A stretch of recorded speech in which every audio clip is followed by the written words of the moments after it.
My name is Robin Kay, and I'm a professor and dean in the Faculty of Education. And that's my contact information. I have put that on the handout so you can contact me in different ways, and that's expanded over the many years that I've been at Ontario Tech. I actually was redoing this presentation of my research and I realized it had been a while. My last version was 2013, so this is a good exercise for me to start. And the purpose of this is just to share a few of my research interests and my direction, which actually has changed in 8 years. Just give you a little background. I was at Ontario Tech when it first began. It was called University of Ontario Institute of Technology in 2003, and I've been here since that point. And before that, I wasn't in high school. I taught high school, and before that, I taught at community college. To get myself through my doctorate work. As you can see, I published a fair bit, sort of where my articles are at this point, and I've sort of figured out that aspect of doing things. And interests, hiking and mountain biking and inline skating and running, all sort of physical exercise to get rid of stress, and home renovations to increase stress. But you wouldn't want me doing your home renovations. I do that with YouTube, and I accept them, but I wouldn't think others would. So I have four main areas that I was thinking about when I was creating this presentation. And while I focus on a lot of areas and I'm open to students' ideas and imagination and where they want to go, this is what I've been working on so far. So it's not exclusive, but it's kind of stuff that I've been doing up to this point. So video design and use, learning online, broadly speaking, which could include blended learning, that aspect, or flipped classrooms, digital learning tools, and educational technology. And I'll go over each of those areas. So video design and use, I actually realized I started to use videos for instruction before YouTube started. So that dates me. Then it took a good half hour to render a video. So you didn't want to make mistakes, when you didn't. So it isn't as easy as it is now. But it was quite fascinating back then. And so at that point, I was using videos to help improve instruction. So I had students creating those videos, and I looked at how they created and how they learned. But then I got into the design of videos. And then I started to play around and focus on how videos could be used. So I focus in K-12 on higher education and training, because videos can be used for a lot of educational purposes. And their use in the classroom, the design, and on also scale development to actually rate the quality of videos in terms of educational purposes. So my publications here are sort of a reflection of the kinds of things that I look at. So for example, recently I've worked with a student, and we looked at the use of videos to give feedback to students and how that worked. So it's not the design of video feedback, but it's actually it's more the or not the design of videos, it's how video feedback can help learning. And it turns out that it's actually quite effective, and students quite like it, particularly in online learning environments, and it certainly personalizes the assessment process. Also looking at the creation of instructional videos to improve the quality of explanations in pre-service students. So as they create those videos, they learn how to explain better. Developing a framework to actually create good problem-based videos, because many people don't know how to create videos. And then exploring applications for videos. So you can see sort of there's a wide range of interests in videos and how they're used in education. The second area, which has kind of had a resurgence, really, we've been doing this for over a decade in Ontario Tech, and we were sort of the outlier at the university. And now we're sort of people are catching up. Before, you couldn't do meetings online. That isn't possible. We had to meet face to face, and then, as you know, that has changed. So we've been in this environment for a long time, and I'm curious about how you design and create effective online learning environments, broadly speaking, both in K to 12 and higher education environments. Specifically, I'm interested in looking in virtual classrooms, the kind of things that we're doing now where we can see each other's faces and we can interact, because I think that really is probably the best way to do online learning if you're doing it in that using that approach. And so I've kind of put my research directed towards that. And specifically developing communities of practice and social presence and social interactions. Also looking at flipped classrooms, and then there's always in my research, there's a thread of assessing quality. So I take some time to develop scales and figure out, well, how do you rate and take a look at online learning environments? So the publications range quite a bit from thriving in an online world. So that's basically a practical guide to, we have guides for secondary and higher education based on 10 years of experience, or actually more than that, and research providing suggestions. And then assessing the quality of online learning. And then things like developing a metric, which was also related to assessing quality, but in different environments. Secondary quality of online learning is a little bit different than higher education. And then looking at a comparison of lecture-based, active, and flipped classrooms and seeing how they work, and what are the kinds of things that you can do in each, and what are the advantages. So those are some of the things that I'm doing recently, but I'm interested in many aspects of online learning. And obviously there's a particularly ripe environment in K to 12 now, which wasn't the case before. And oddly enough, in the early years, where you wouldn't think it would work as well in K to 3, but it had to work over the last year. And it's amazing how creative individuals have become. I also looked at digital learning tools from different perspectives. A long time ago, 20 years ago, they were called learning objects. It was sort of related to computer science, and then it became web-based learning tools. And broadly speaking, they're digital learning tools now, and they've evolved quite a bit. Much easier to use now, very focused, free. They're not, you don't have to load something on your computer in terms of software, at least not physically. So it's changed. There's a lot of changes that have happened even within the last 5 years. And I've been looking at, again, you can see the theme of K to 12 and higher education. I look at actually individual differences in use, for example, gender differences, people with different abilities, and seeing how the tools can help or hinder their progress. Online and mobile apps, those kind of tools. So these are really what we call software tools, learning modules, and then again, scale development focusing on the quality of tools and how effective they are. So you can see the range of publications there, looking at mathematical apps, for example, developing a scale for looking at mobile apps and evaluating them, because there are hundreds of thousands out there. And so it helps to be able to evaluate the quality.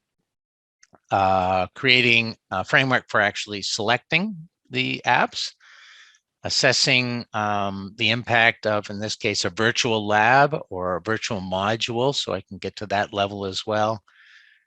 And then evaluating the instructional architecture of web-based learning tools. So that's a design element, and how they're used. In that particular study, actually, direct instruction outperformed constructivism, which is unusual, but it actually, there's a lot of things that are dependent when you're using tools, and context is important. If you're learning something new, direct instruction actually might be a more appropriate type of tool than if you actually have some knowledge and want to construct new knowledge. And then there's an evaluation scale that I've developed as well. And then the last area is educational technology, really focusing on more hardware or physical things. So wearable devices, virtual reality, augmented reality. I don't think this is an area that sort of pushes our thinking, but it comes in sort of waves and dies out. So you have whiteboards, and everybody was pretty excited about smart boards and that kind of thing, and that sort of just died out. And I think that happens a fair bit. It offers nice advantages to the companies that make this because they they're able to sell this to the schools. And we used to have clickers, for example, which is replaced by Kahoots or any kind of online tool. They were $2,000 for 24 little clickers. So you can imagine companies have made a lot of money. So I don't really support so much that. I try to focus on the pedagogy and maybe what could be. So each new thing offers something. Virtual reality, maybe that's the one that will catch on and we'll be all in virtual classrooms. But at this stage, kind of doubtful at $600 a headset.